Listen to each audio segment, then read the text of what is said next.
Ukrainian President Volodymyr Zelensky has finally revealed his victory plan. We've been talking about this for really quite a while, but until just yesterday, we thought it might mean something different than it does. But apparently, it has to do not with protecting people in Ukraine, but protecting trillions of dollars in assets.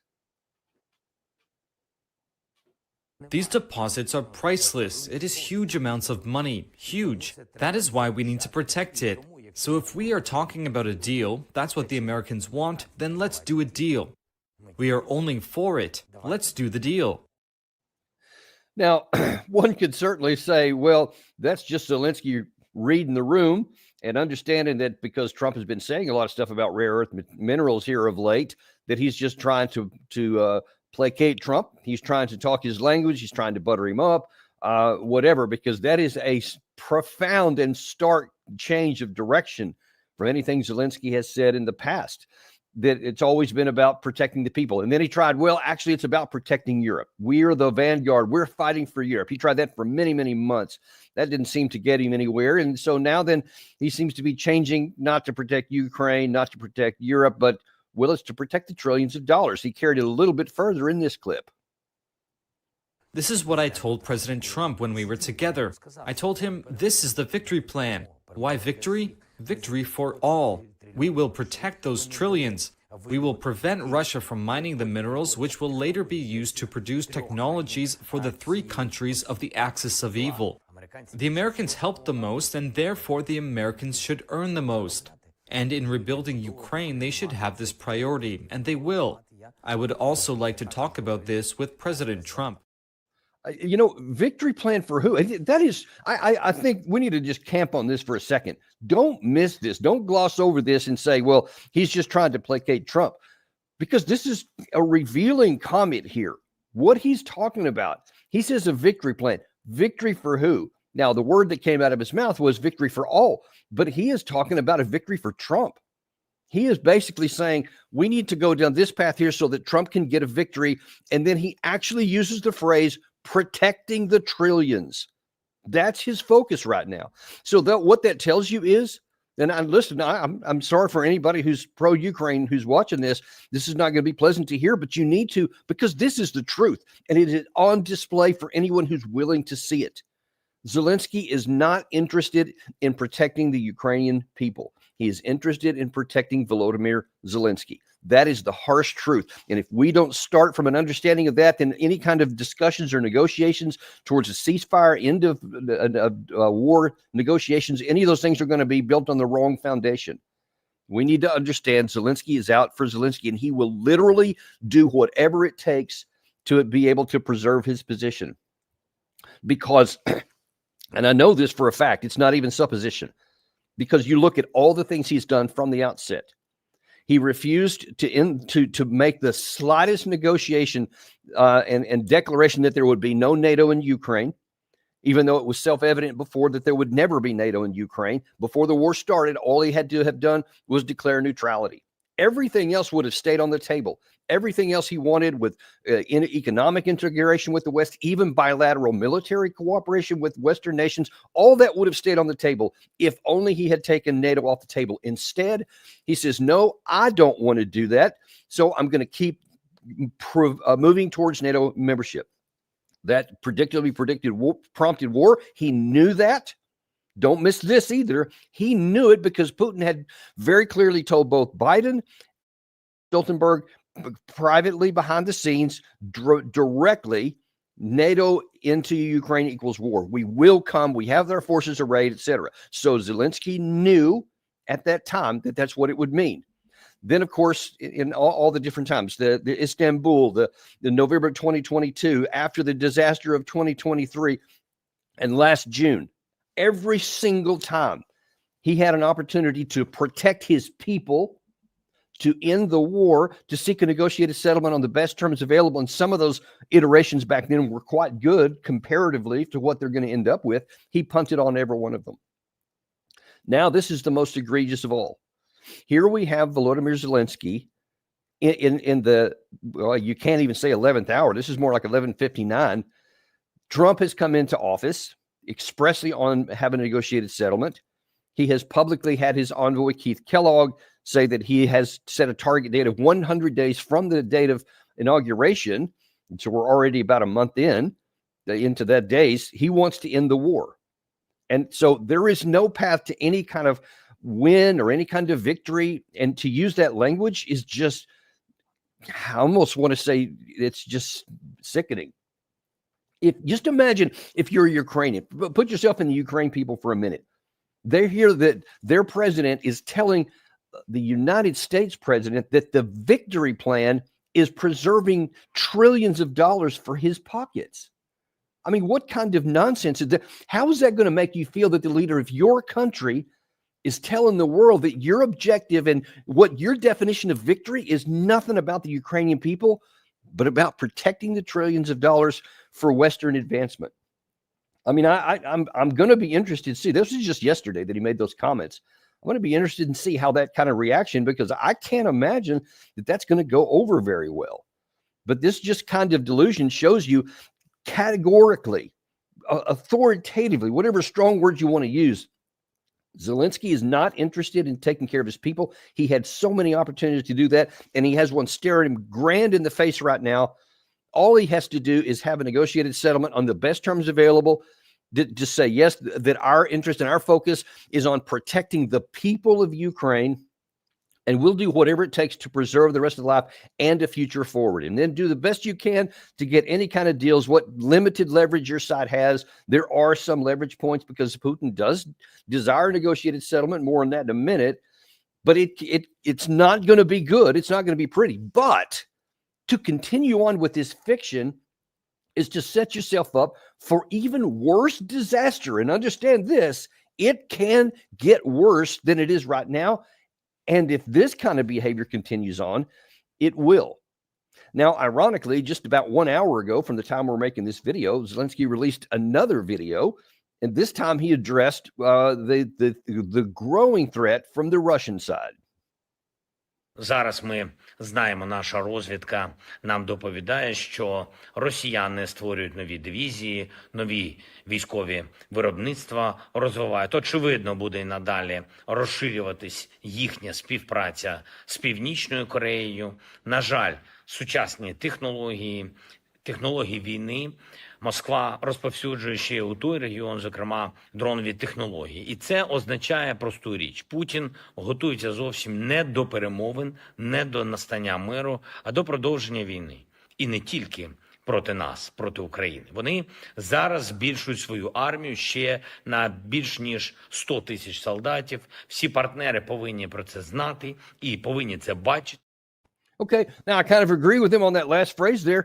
The Western people need to understand this, and they need to see it, because Vladimir Putin is doing everything he can to signal at every level that they have an interest in negotiations. They have done it through Lavrov. They have done it through Putin. They've done it through Kremlin spokesman Dmitry Peskov. Everybody is saying we're willing to talk with no preconditions, anything else. We'll talk. Putin has said he is eager to talk with President Trump. He said so on multiple occasions. He is willing to have a negotiated settlement in the war by discussions instead of at the point of the spear. But he is concurrently signaling that I am building up my force. We've been talking about this for a long time. Now you hear Zelensky himself confirming what we've been telling you, that the Russian army is growing. It's getting larger. Then there have been previously reports that up to 150,000 Russians had been massing at various points along the eastern side of the line of contact around the Pokrovsk area.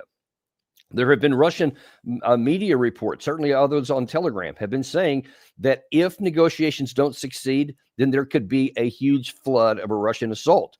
And the lines are so thin right now, and they're so brittle. If the Russians were to do that, and listen, I understand this.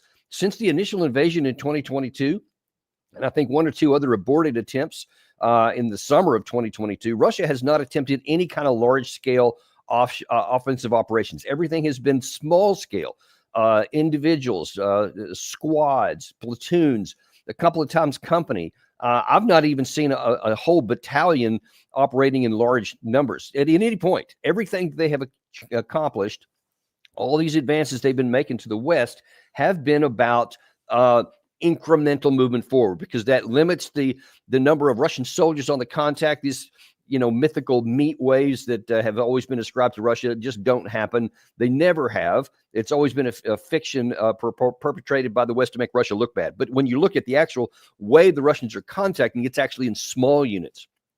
If they were to suddenly bring in a large-scale organization, battalions, brigades, or divisions, as Zelensky is implying here, I doubt very seriously that the Ukraine side could withstand that. If the Russians were to push on a concentrated area of the front line, there's almost no chance that Ukraine would be able to prevent a breakthrough. And I'll tell you why.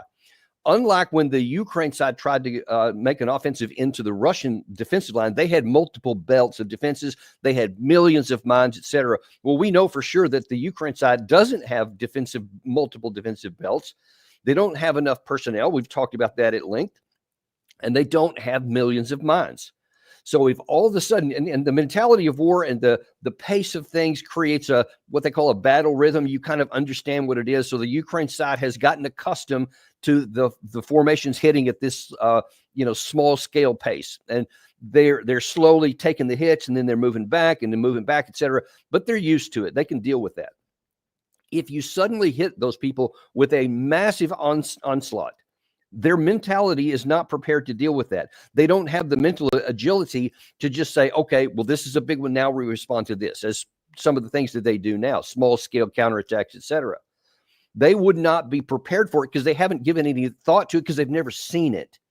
And if Russia does what Zelensky says they're preparing for, the chances militarily of Ukraine holding are pretty low, meaning Russia could literally break through. So when you're talking about having a negotiated settlement and what Putin wants, let me show you what Putin wants. This is the map here. This is the Pokrovsk area we keep talking so much about. And this is where earlier Ukrainian reports, intelligence, has said that in this area back here, and of course the Russians are smart about this.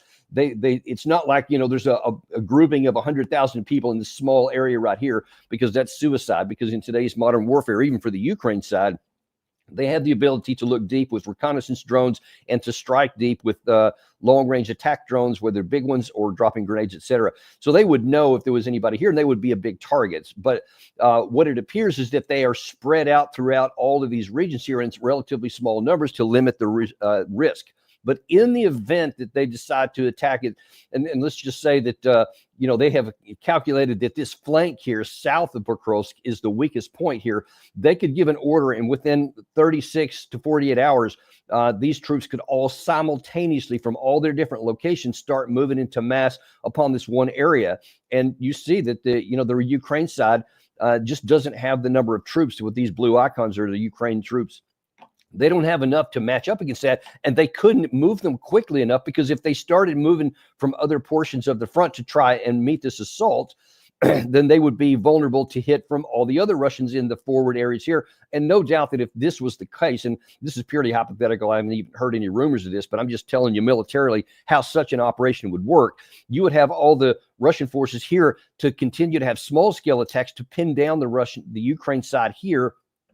And if they started moving, the Russians also have reconnaissance drones, and they would be able to see that. And then they would strike assets in depth of here in the back area. They would be hitting them so that they would attrit them even further, meaning that at whatever Russia chose to be the point of penetration, it would be their weakest point. And once they break through, I mean, you can see, folks, there's just almost nothing back here. This actually would be a big vulnerability, because there's almost nothing behind it. Instead of trying to go into the teeth of these fortifications or these right here, this is a huge vulnerability. I mean, just look at this right here. There's fortifications here, but almost none in this area right here, all into the rear here. And then you can go straight to the Dnieper River, and there's literally nothing that can stop. This is a huge vulnerability.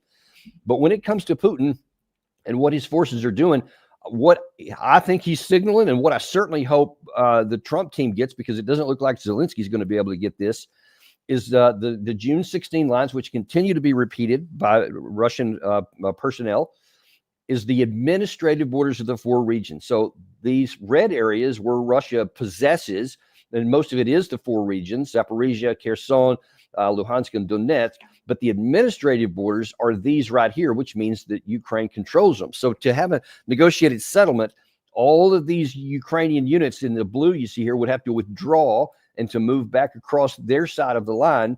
And then this would become the new division line between the two, and Russia would have this. And of course, that unleashes a whole set of difficulties about what all about the civilian populations living in here. They would have to withdraw, et cetera. It'll be ugly. There's no way to put a pretty face on this one. But here's the thing. By what Zelensky has just admitted there, we're talking 100,000 in addition to what's already going on along the front line here. If Zelensky and Trump are not willing to negotiate away the administrative borders here, then Russia is just going to continue to fight. They're going to continue to move forward until one of the days that they will make a breakthrough. That it's just inevitable. Just the laws of warfare don't allow Ukraine to continue fighting and to think that they're going to get rid of that and that they're going to move past it. That's the reality. That's the truth. I'm telling you the truth. It's hard, it's ugly, but it's true. Zelensky is not dealing with the truth. And listen, it doesn't matter. He can come in and promise Trump $1 trillion all day long, but he doesn't have the capacity to give it to him. I mean, just for the first point, most of it is actually already under Russian control. A vast majority, the percentage-wise, of all these theoretical trillions, and by the way, there is a huge issue of even being able to extract them and actually make it economically viable. It'd be multiple years, probably closer to a decade, to actually get anything at scale that's going to make that, financially beneficial. But even that theoretical part is mostly under Russian control right now. And if Trump wanted them, he can't just go. Putin's not going to negotiate those away and just say, yeah, sure, you can take those. He's got his eyes on what he's desiring there. And if he doesn't get it, Russia has the capacity to ignore anything that Trump says, anything that Zelensky says, and to move forward. That's just the reality of it. But there are other people that don't get reality too. And unfortunately, this is kind of a common theme we keep talking about here. And I keep hoping that at one point that people are just going to wake up, that maybe what some of these other Western leaders are saying is just hyperbole. It's just, we're putting on happy talk, but behind the scenes, we really know what's going on. And pretty soon they're going to say, okay, yeah, that's done. We're not going to do that. Unfortunately, the opposite seems to be occurring. There is a new move in the UK that they're saying, hey, you know what? We're gonna take over for the United States, because Secretary of Defense Lloyd Austin under the Biden administration had run, I think it was 50 total meetings of the Ramstein group, where there was 50 nations that gathered at the Ramstein Air Base, in Germany, the United States Air Base there. And they always met every month or so, and they said, all right, what are we going to give Ukraine this time? Whatever. Well, with the demise of the Biden administration and all the things that went with that, then it was just left. That was like ended. Well, UK says, hey, we'll restart that. We're going to have another meeting. And I think it's coming this coming week, where they said we're going to have a new meeting of that. And the UK foreign secretary, I think is the Minister of Defense, Lammy, had this to say in a surprise visit to Ukraine just yesterday. I look forward to discussing in detail some of the ways in which we can continue to help you bilaterally, but also how we can help you multilaterally at this critical moment as we head towards a meeting in Paris of the European family particularly, and as we head towards Munich, and in the conversation that I have with the new US administration as well. But you know that the United Kingdom continues to be your foremost partner. We continue to work alongside you. It's still our assessment that Putin shows no desire to negotiate at all at this point in time. So we continue to support you to the max. Foreign Secretary David Lammy. Yes, we see no evidence that Russia wants to negotiate. If he would watch our channel, though, he might know that that's everything that the Russians are saying. What the truth is, he sees no evidence that Putin is willing to give us whatever we ask for. Okay, there's some truth to that. But you just show, I mean, I'm talking about how delusional Volodymyr Zelensky is and how counter to the benefit of his people. Can anything different be said of the British Foreign Secretary? I mean, he's totally detached from reality. What do you mean you don't see any evidence that Russia's willing to talk? How many interviews do we have to show of Putin standing up there saying, I'm ready to talk. I'm ready to talk. Sergei Lavrov, I'm ready to talk. We'll discuss anything. No negotiation requirements, but ahead of time. No preconditions. We're ready to talk. And then you want to say, no evidence. That's our assessment. You know, unfortunately, I believe him. I think that is his estimate, that he thinks, no, it's not going to happen. And you just had Zelensky there tell you very clearly that Russia is preparing greater combat power. This is not done in secret, and this is intended as a signal. Understand this. Putin is saying, listen, folks, we're willing to negotiate to get these minimum numbers, the June 5th, June 14th lines I keep talking a lot about, which is what I showed you on that map just a second ago. He's willing to negotiate that. If he can get it by negotiations, he'll have it. It is in his benefit. That is one of the leverage points that is the Trump side has, because Putin genuinely does want to end the war. He's not some, raging war maniac like he's characterized so many times. He's very clear on this point, and he's being clear now. But he's also being clear that he's saying, but if negotiations don't work, if we don't get our minimum requirements here, we'll take our minimum requirements. And listen, I'm just telling you, from a military point of view, there is no chance, none, that Putin could, from the position where he's at today, make an offer that will negotiate to these administrative borders. And if you refuse to do that and force him to take them by force, which means shedding more Russian blood in the process, that he will just stop at the administrative borders.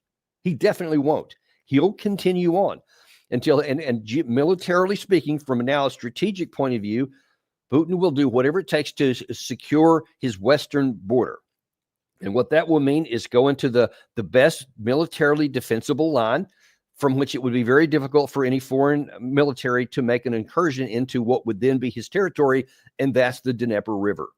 In my view, if these negotiations don't work now, there is the almost certainty that the next objective that Putin will give his military is the Dnieper River, not just the administrative borders. If these negotiations don't satisfy the Russian side and they don't end in an end of the war, then he's just going to go. And I think the next objective at the strategic level will be the Dnieper River and everything in between there. And if you look at the map, you'll see that the city of Kiev is on the Dnieper River. So the question would be, how far would Ukraine go? We showed you a Ukrainian soldier last week at one of his trials because he had been deserted. He warned, that trooper warned right then, that if we don't end this war, then the number of Ukraine troops is going to run out, and they're going to be putting in lawyers and judges to be fighting on the front lines, and that's not going to stop. And then they're going to be, he said, quote, at the gates of Kiev. That's what he said. And he's right. And there is an ever real possibility with that. And we know that for sure because the Ukraine side, look, they've been bleeding out troops. It was reporting the Wall Street Journal early this week, I think it was, that it talked about that. Yeah, that's the one right there. It said, Russian men against Ukrainian machines on the battlefield line. The subhead, if you can read that there, it says, desperately short of infantry. Kiev is using aerial drones to try and pick off Russian infantry. It's slowing, but not stopping the Russian advance. And again, folks, that's the small scale operations at the squad, platoon, and sometimes company level of Russia. This is not the big stuff. These drones that the Ukraine side has, and they're not insignificant, they can slow and they can inflict a damage on Russia.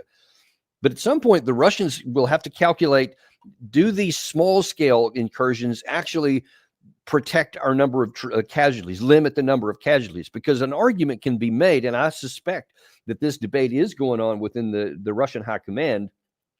Would it not be a more casualty saving operations to have a big fist operation, to have a brigade or maybe even multi-brigade or division level attack to break through and just puncture it and then be able to just drive all the way to the Dnieper River? Now, that's happened in history. I think I've told you a few times, 1940 in France, the French-British Army had all these Maginot Line fortifications. They were trying to prevent any kind of a big incursion into their country, and they thought they had everything they needed. But the Germans made one penetration around the area of Sedan in the Ardennes forest, and they broke through with military forces. Once they broke through the line, then they had operational reserves, and they literally drove across France, just drove, because there was no more fortifications, no more concentrations of troops. They didn't have multiple lines, etc.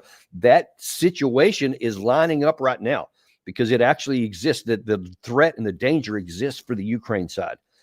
And it continuing to just have fantasies about somehow trillions of dollars of capabilities that are theoretical and that are buried in some cases miles literally under the ground is not going to stop that. It's not going to change what's happening on the ground.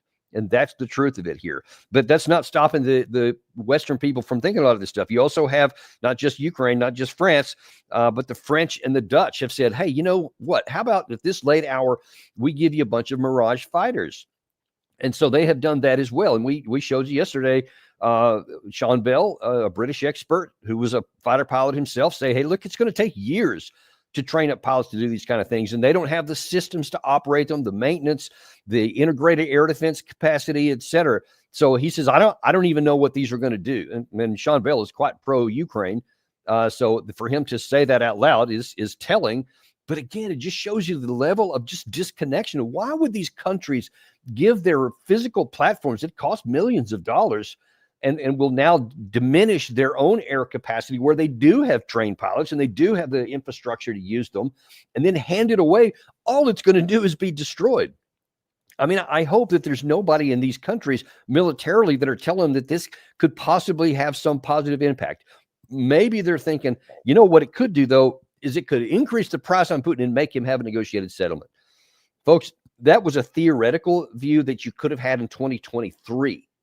That was obliterated on the battlefield, and now nobody can be under the illusion that that's possible at this late hour, especially in light of what the Wall Street Journal is reporting and what Volodymyr Zelensky himself is admitting, revealing from his own internal or his own intelligence services. And yet they do. Now then we find out that that Trump is according to news just came out yesterday, is being talked about again this morning, that he may be meeting Zelensky as early as next week. And we'll see if that ends up happening. But it could be in Washington. There's the Munich Security Conference. It's going to be happening, I believe, on the 14th and 15th of February next week. But before that, Zelensky may come to Trump. And, you know, one of the things they're going to try to do is figure out what the plan forward is. Now, here's where I hope that the Trump administration is going to be taking a hard line. Because right now, if the Trump administration cares about getting this war over, if the Trump administration cares about the Ukrainian people, and if the Trump administration cares about having any theoretical hope for having access to some of those trillions of dollars, then he needs to have a hard decision or a hard position on Zelensky. Yeah, my view is he needs to tell him in no uncertain terms, this war will come to an end in 100 days that I have set, whatever that actual date is. I think it's April something. And you will either be on board with it, or we're going to take our money and we're going to go home and we're not going to do anymore. Now, there is some leverage for Trump to do that. You may have seen in the news this morning that the Trump administration is putting forth a nearly $7 billion aid package, a military package for Israel, not for Ukraine, for Israel. Most of the Ukrainian aid has been frozen. Some of it has been released apparently in the last week or so, but that's only the stuff that Biden had authorized before that and had already released. They're just saying the flow is going to continue on. Trump hasn't even talked about a new aid package. So once that runs out, once whatever's in the pipeline is delivered, there's no even talk about anything else.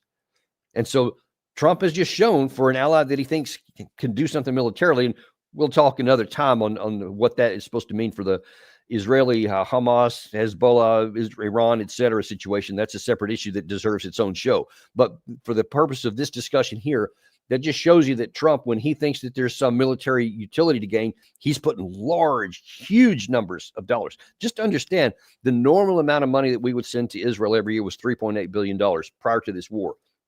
And Biden, I think, last I numbered, this could be wrong, but it's maybe somewhere around $15 billion on top of that he had given during the latter part of his administration. And now here's this double what we would ordinarily give in one fell swoop. And there's no evidence that that's going to be the last one. But then for Ukraine, nada. I don't see anything. I don't even see any reports that Trump is thinking about it. So if that's the case, and if Trump is not even making any plans to give them any additional money, then I think privately he needs to tell him, Volodymyr, this deal's done. We're over. Either you agree to the ceasefire that I'm trying to negotiate, and you agree to the territorial concessions that are necessary to end this war, i.e. the administrative borders, or you're going to be on your own, and we're going to pull out, and we're going to end our deal, and we're not going to give you any more money. Now, that's a hard position, and it would take an enormous amount of leadership on Trump's position to do so, because he would come under withering pressure from his own party, some members like the Senator McConnell, Mitch McConnell, definitely from the other party, and obviously from other members of the European Union. A lot of them, probably the UK, would be very much against that. But that's the best thing that Trump can do if he actually wants to save the Ukrainian people, because the alternative, hear me, if you don't make such a deal, then you are almost handing over to Vladimir Putin everything in Ukraine up to the Dnieper River, even if it takes another half a year, 6 months, 9 months, even a year, even if it took another year.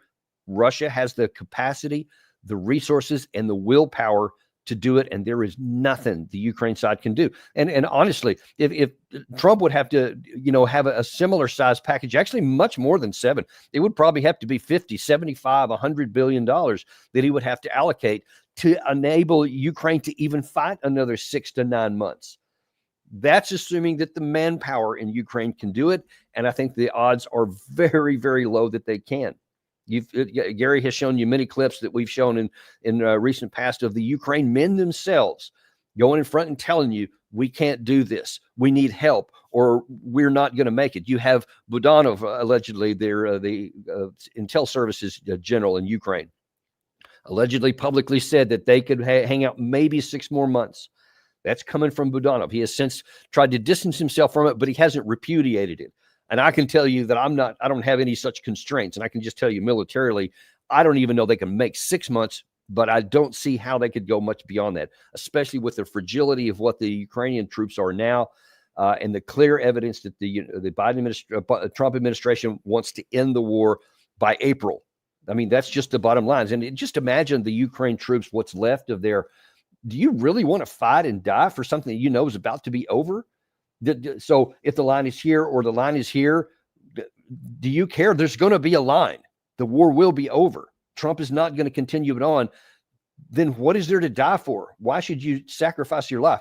You can understand that to be a conversation that's going to be going on in every head on the Ukraine side. And if they start talking amongst themselves, we've already been seeing larger scale withdrawals and large scale desertions, et cetera. I mean, there could be a flood at some point where enough guys could just say, that's it. If they come to the conclusion themselves that Zelensky doesn't have their back, that he doesn't care about them, and these comments today or yesterday are certainly going to go a long way to feeding that fear, they could literally see just a collapse, not even the Russian military breakthrough with the division, but just that the line itself collapses. That's not an outlandish possibility. There are some real possibilities of that. But we'll see what's going to happen with that soon. I mean, we'll certainly stay on top of all this for you.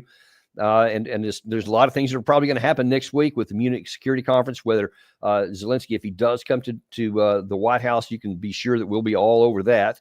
We'll be on top of that situation here and bringing you expert commentary as it happens. So that's it for today. We appreciate you guys joining us. And as always, like and subscribe if you haven't. And also, just as a reminder, we're on podcast. And I know some of you are traveling or you just like to get your information via podcast. Just go anywhere you have podcasts, Apple Podcasts, Spotify, Podcast Addict. Just type in Daniel Davis Deep Dive. You got to type that whole phrase in there and you'll find us waiting for you there. Thank you very much. I appreciate you guys very much. And we will look forward to seeing you next week on the Daniel Davis Deep Dive.